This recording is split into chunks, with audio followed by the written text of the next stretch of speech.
नमस्कार दोस्तों, स्वदेशी ज्ञान सागर में आप सभी का हार्दिक स्वागत है। तो दोस्तों, आज की वीडियो में जो मैं चर्चा करने वाला हूं वो साधारण सी दिखने वाली जड़ी बूटी के विषय में है। जैसा कि आप इसे देख रहे हैं, ये साधारण सी तो दिख रही है, किंतु इसके जो फायदे होते हैं वो बहुत ही ज़बरदस्त होते हैं। इसे हिंदी भाषी क्षेत्रों में महाबला, पीला बरियार, भिउंती, लाल बेरेला, पीत बला, पीला बरियार आदि कहते हैं। और बंगाली में इसे पीत बेडेला, मराठी में इसे चिकड़ी और सहदेवी कहते हैं। गुजराती में इसे खेत रौबात और इसे अतिबला कहते हैं। पंजाबी में इसे सहदेवी, नेपाली में इसे बलुझार और अंग्रेजी में इसे ब्रूमजूट और एरोलीफ साइडा कहते हैं। और इसकी बात करें तो महाबला समस्त भारतवर्ष में गर्म प्रदेशों में खाली पड़ी जमीनों पर, खेतों के किनारे, गांवों के आसपास ये होता है। इसका पौधा वर्षा के दिनों में उगता है और लगभग 1 वर्ष तक रहता है। बला के नाम से इसकी 5 जातियाँ होती हैं। इनमें से 3 पर मैं वीडियो बना चुका हूँ, चौथी आपके समक्ष प्रस्तुत है। इस बला को आपने अपने आसपास अवश्य देखा होगा। गांवों में कुछ लोग इसका प्रयोग धातु रोग में किया करते हैं। महिलाएं भी इसका प्रयोग प्रदर की व्याधियों में करती हैं। अब तो इसका प्रयोग, या यूं कहें कि आयुर्वेद का चलन बहुत ही कम हो गया है। पहले के पुरुष और महिलाएं इनका प्रयोग करके अपने आप को स्वस्थ रखकर 100 वर्ष तक बड़े आराम से जीवित रहते थे। आज देख लीजिए क्या हो रहा है। वैसे बता दूं कि महाबला का प्रयोग प्राचीन काल से ही भारतीय चिकित्सा का एक विशेष अंग रहा है। तो चलिए दोस्तों, जान लेते हैं इसमें पाए जाने वाले रासायनिक तत्वों के विषय में।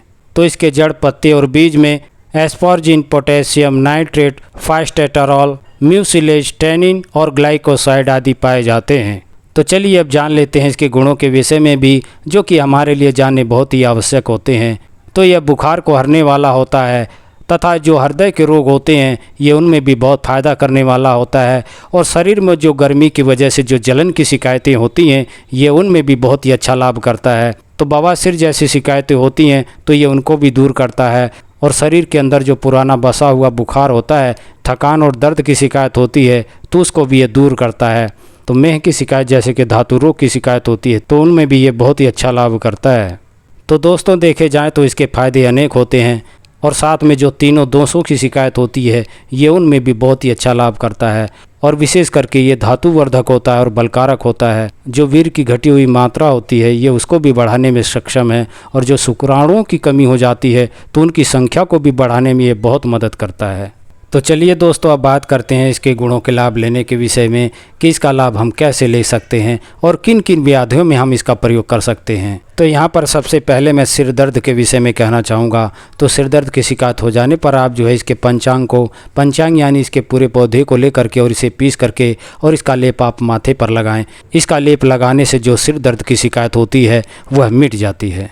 तो चलिए अब बात कर लेते हैं दांत के दर्द के विषय में। तो दांत के दर्द की अगर शिकायत होती है तो उसमें आप इसकी जड़ को लेकर के और इसे आप दातुन की तरह इसका प्रयोग करते हैं तो इसका दातुन की तरह प्रयोग करने से जो दांत के दर्द की शिकायतें होती हैं वह सब मिट जाती हैं। तो चलिए अब आगे बढ़ते हुए बात करते हैं श्वेत परदर की शिकायत होने पर इसके प्रयोग के विषय में। तो महिलाओं में जो श्वेत परदर की शिकायत होती है तो महिलाएँ इस व्याधि से बहुत ही दुखी और परेशान रहती हैं। कहीं कमर में पीड़ा तो कहीं हाथ पैरों में दर्द भी उत्पन्न हो जाते हैं। तो ऐसी शिकायत होने पर आप जो है इसकी जड़ को ले करके और इसे पीस करके इसका पेस्ट तैयार कर लें और इसमें शहद मिला करके आप सुबह शाम इसका नियमित रूप से सेवन करते हैं तो इसका सेवन करने से जो श्वेत परदर की शिकायत होती है वह ठीक हो जाती है। तो चलिए दोस्तों, अब बात कर लेते हैं पेचिश के विषय में। तो पेचिश की शिकायत में आप जो है इसकी जड़ को ले करके और इसे कूट करके आप पानी में भिगो दें। पानी में भिगोने के बाद में कुछ समय बाद इसे मसल छान करके और इसका नियमित रूप से सेवन करते हैं तो इसका सेवन करने से जो खूनी दस्त, पेचिश की शिकायत होती है ये उनमें बहुत ही अच्छा लाभ करता है।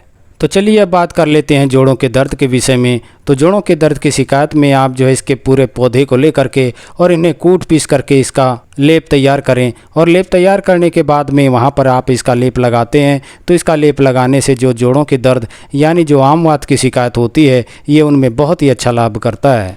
तो चलिए दोस्तों, अब बात कर लेते हैं वीर की बढ़ोतरी के विषय में इसके प्रयोग के लिए।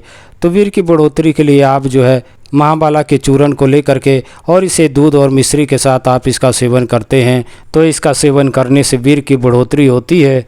और इसी प्रकार प्रयोग करने से जो शारीरिक दुर्बलता होती है वह दूर होती है और वीर संबंधी जितनी भी परेशानियां होती हैं वह इसके प्रयोग करने से सब दूर हो जाती हैं। तो चलिए अब बात कर लेते हैं धातु रोग के विषय में। तो व्यक्ति काफ़ी दुखी और परेशान रहते हैं और उनमें जो है काफ़ी कमजोरी का भी एहसास होना शुरू हो जाता है, जिससे कि हाथ पैरों में दर्द और किसी भी काम में मन ना लगना। तो ऐसी शिकायत होने पर आप जो है इसके पंचांग को लेकर के और इन्हें कूट पीस करके और इन्हें छान करके और इसमें मिश्री मिला करके आप इसका सेवन सुबह शाम करते हैं तो इसका सेवन करने से जो धातु रोग की शिकायत होती है वह ठीक हो जाती है। तो चलिए दोस्तों अब बात कर लेते हैं त्वचा रोगों के विषय में। तो त्वचा रोगों की शिकायत होने पर आप जो है इसकी जड़ और पत्तों को ले करके और इन्हें पीस करके इसका पेस्ट तैयार कर लें और इसका पेस्ट जो है आप फोड़े फुंसी वाली जगहों पर लगाते हैं तो इसके लगाने से जो फोड़े फुंसी के घाव होते हैं वह जल्दी ही भर जाते हैं।